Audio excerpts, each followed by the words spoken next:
And I took this and proceeded to leave the office, at which point the security guards stopped me, and one of them said, "What is that you have there, Mr. Sheehan?" At which point I handed the yellow pad to him, and he flipped through all the yellow pages and never found the copy that I had. And so I took that with me and brought it to the United States Jesuit headquarters, had a meeting with the staff, with Father William J. Davis, reported this to them, was authorized at that time by the United States Jesuit headquarters to make a report to the National Council of Churches and to request that the entire 54 major religious denominations of our country undertake a major study of extraterrestrial intelligence, which they declined to do. I was subsequently asked to deliver a 3-hour closed-door seminar to the top 50 scientists of the Jet Propulsion Laboratory of SETI, the Search for Extraterrestrial Intelligence, which I did do in 1977. I'm more than happy to testify under oath to these details to the United States Congress, and would be happy to meet with any members of the press at that time.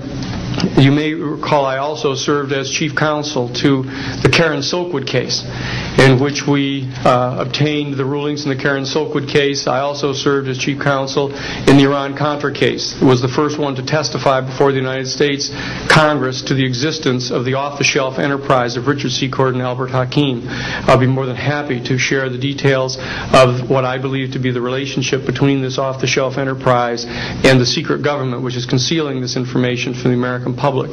And I am happy and proud to serve as general counsel to the Disclosure Project. Thank you very much.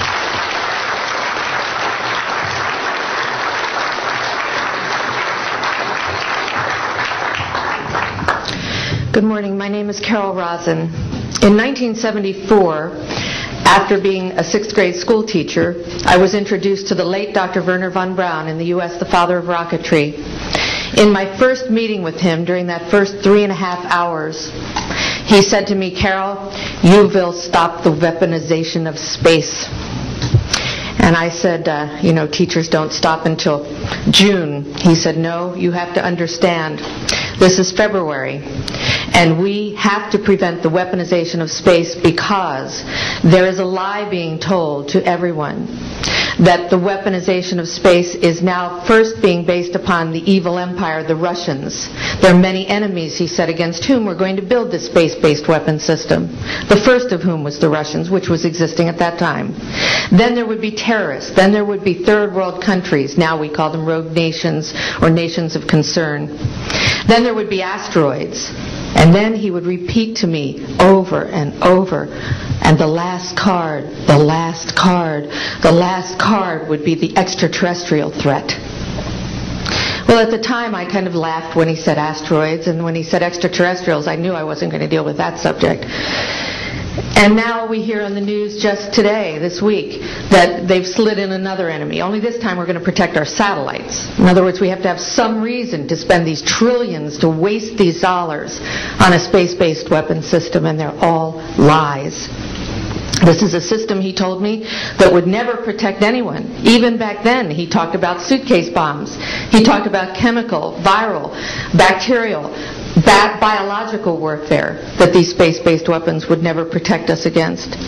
And then he told me that, in fact, if you travel around the world, which I did after he died in 1977, I met with people in over 100 countries who were friends. They didn't want to build space-based weapons. I became a space and missile defense consultant. And I worked with people around the world. I became an advisor to the People's Republic of China. They don't want to build a space-based weapon system. And he told me back then that they didn't. He said, "Go to Russia. They're considered to be the enemy." I got on a plane by myself. When I got to Russia, I had a list of people that I had read out of the newspaper. Chernenko was in office then. He was the only one I didn't get a chance to meet. They introduced me to everyone when I got there.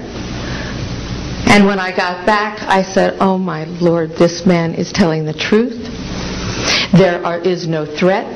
And I've been waiting until this day for 27 years, and I'm expecting the spin to happen, because he also explained to me that as a military strategist, as a person who worked on the MX missile, which I did later, He said, you will find that there is going to be a spin to find some enemy against whom we have to build space-based weapons. And now we should expect the spin, because he said part of the formula for the intelligence community is if they might have a weapon, then we have to consider that they do have these weapons. So now they do have these weapons, so now we have to build these weapon systems. And that's the formula, except that it's all based on a lie.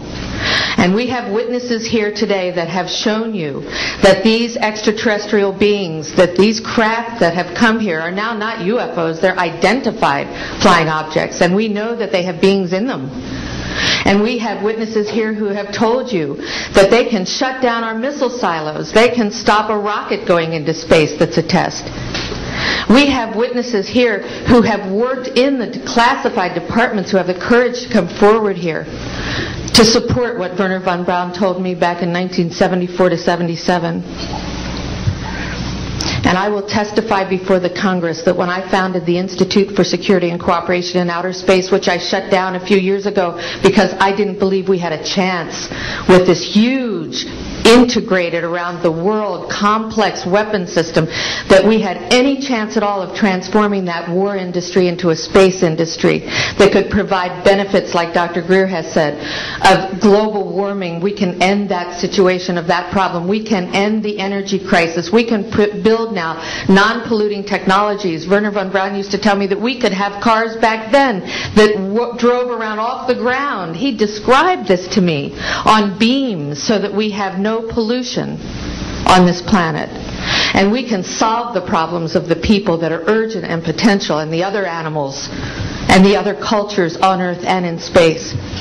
And we can end the arms race without dislocating the industry jobs, without disrupting the economy, by transforming, Wernher von Braun told me, the war industry into a global cooperative space industry that will provide, he said, finally, more jobs and profits on this planet than during any hot or cold wartime, more products and services that can be applied directly to solving the problems of this planet. And we can have a whole planet now that lives in peace on Earth, with all the cultures on Earth and with all the extraterrestrial cultures in space. And these are words that Wernher von Braun told me in 1974. And I will testify before the Congress under oath about everything I have said and more. Thank you.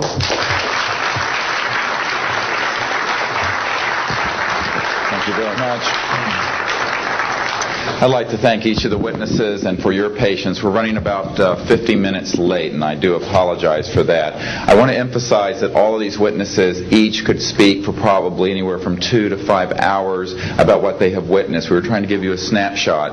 We have another 400 of these witnesses. I have carried this burden for 8 years. I'm now giving it to you, the American people and the people of the world, to take it forward. What I'd like to do now is open the audience for questions from the media. You may address them to me or to an individual witness as you deem appropriate. Yes, ma'am. Yes, Maribel Gonzalez with Reforma, Mexican newspaper. I have 3 questions. One is, Yes, I wanted to know if there are laws in this country that in some way allowed this kind of secrecy or not.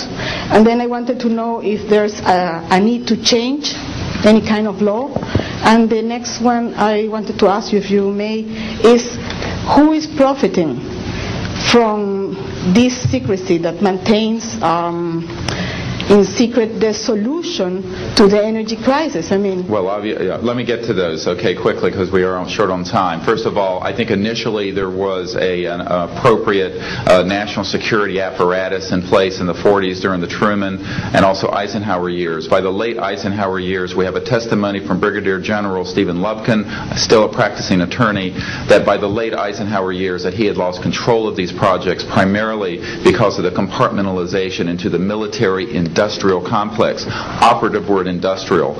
There are corporations such as SAIC, Lockheed Martin, Northrop, and others that deal specifically with this issue, with advanced energy and propulsion systems connected to UFOs. And I think that what has happened, from the best we can tell, from insiders that have briefed me for now about 8 years,